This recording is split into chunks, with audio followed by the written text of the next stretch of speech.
Hi guys! Welcome back to our channel! Bukod sa mga tips na sinabi ko sa aking previous videos, guys, may other way pa pala para magparami ng gems! Siguro guys, matagal nyo nang naririnig ang Jabplay, and sa video na to, bibigyan ko kayo ng idea kung paano laruin ito, anong connect nito kay Lyka, paano gumawa ng account, at paano mag-withdraw if ever gusto nyo nang i-withdraw ang inyong napanalunan. Konting idea lang guys, dahil tinaray ko itong laruin and super nawindang ako sa dami ng details na kailangan kong malaman. So gagawa ko ng full tutorial kung paano laruin ang Jabplay or Fisherman in Gold. Kaya i-hit mo na yung subscribe button para once mag-upload ako ng new video, lalabas sa YouTube feed mo. Pero wait! Bakit ka pala maglalaro nito? Kasi gusto mong dumami ang gems mo? Ay konti lang ang followers mo at konti lang din ang nagmamax rate sa'yo, at kang sumali sa mga giveaways, uubusan ka na ng pictures na kailangan mong i-post everyday. Kung ang sagot mo ay yes sa isa sa mga tanong ko, well, nasa tamang video ka. Una sa lahat, ito po ay sugal, win or lose kumbaga, at dapat meron kang Lyka account. Dahil ang ibabayad mo para makalaro dito ay Lyka gems. Ang minimum amount para makapaglaro dito ay 50 Lyka gems. Ang isang token or Lyka gem is equivalent to 20 coins or bullets. Ibig sabihin, kung ang minimum amount para makapaglaro dito ay 50 gems, kang 1,000 bullets or coins pang baril sa mga isda. Mamamaril tayo ng isda gamit ang 50 gems, so that means meron tayong 1,000 bullets or coins. Kada mahuhuli nating isda ay may katumbas na points, at doon tayo mag-gain ng coins which is convertible into gems. Pero yung nagamit mong coins or bullets, ibabawas yon sa current available mong coins. Hindi ko na guys masyadong papalalimin ang pag-explain dito dahil gagawin ko siya ng full tutorial. So, kailangan nyo i-open ang iyong Google, and then, i-type nyo sa inyong search button, type jabplay.net, click play to win, and ira-route kayo sa login page ng Jabplay. So, kung wala pa kayong account, please click register and put your desired username. So, dito guys, okay lang, kahit hindi Lyka app username yung gamitin nyo. So, kahit mag-invento lang kayo, okay lang. And then, enter your email for password recovery lang naman. And then, your desired password. And then, i-confirm nyo yung password. And hit register or login. So, yan. Nakagawa na ako ng account, guys. At wala pa akong token. Paano bumili ng gems? So, i-click mo lang yung buy. And then, lalabas dyan yung step 1 and then step 2. You have to open Lyka in step 1 para ma-route ka doon sa Jabplay.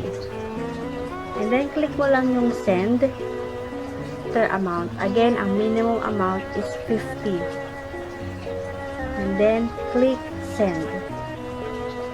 Confirm. We have successfully sent 50 Lyka gems. I-home ko lang guys, and then babalik ako din sa previous page. So loading lang siya guys, walang nangyayari. At nakalimutan kong i-copy ang transaction ID. So try ko ulit na bumalik sa Lyka account. Loko-loko na tayo kung saan na tayo pumupunta. So, kinakabahan ako, baka yung 50 gems ay mawala.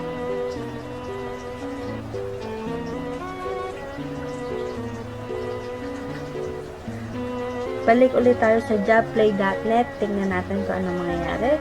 At nandun pa rin naman yung aking account dahil hindi naman natin nilog out kanina.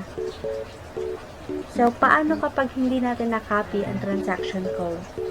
Ang kailangan natin gawin ay pumunta sa ating Lyka account and then go to gems at makikita nyo doon yung transaction na ginawa nyo. So, i-copy nyo yung transaction ID And then, go back again sa Jabplay and i-paste nyo lang yung transaction ID. Click buy. Okay. After natin ma-paste ang transaction code, punta lang kayo sa transaction history at makikita nyo doon na processing na yung 50 Lyka gems natin. Gaano katagal mag-reflect ang binayad ng gems sa Jabplay account? 24 to 48 hours para mag-appear sa Jabplay account nyo yung gems na binayad nyo. So, paano mag-withdraw in any case na na kayo or gusto mag-withdraw dahil ayaw mo na maglaro? Ang gagawin nyo lang guys, pumunta lang kayo sa inyong Jabplay account and click withdraw. So, click mo yung withdraw and then yung amount na gusto mong i-withdraw and then yung Lyka username mo sa jonna_pagyo and then i-click mo lang yung withdraw. Click withdraw. So, dito lumabas na 0 yung ating Jab tokens pero processing pa rin siya. And yung first try natin na denied. So, pag denied yung lumabas sa inyo, guys, huwag kayong mag-panic. I-try nyo lang ulit. So, paano guys kapag always denied ang lumalabas sa inyong Jabplay account or super tagal na mag-reflect ng inyong Lyka gems? Ano ang gagawin nyo? You can send message to their Viber account. Ilalagay ko dito.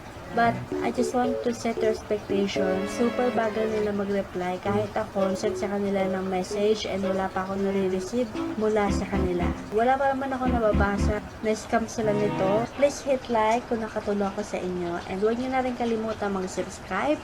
Gagawa ko ng detailed video kung paano laruin itong Jabplay. So, I hope to see you on my next video. Bye! What we do here is go back. What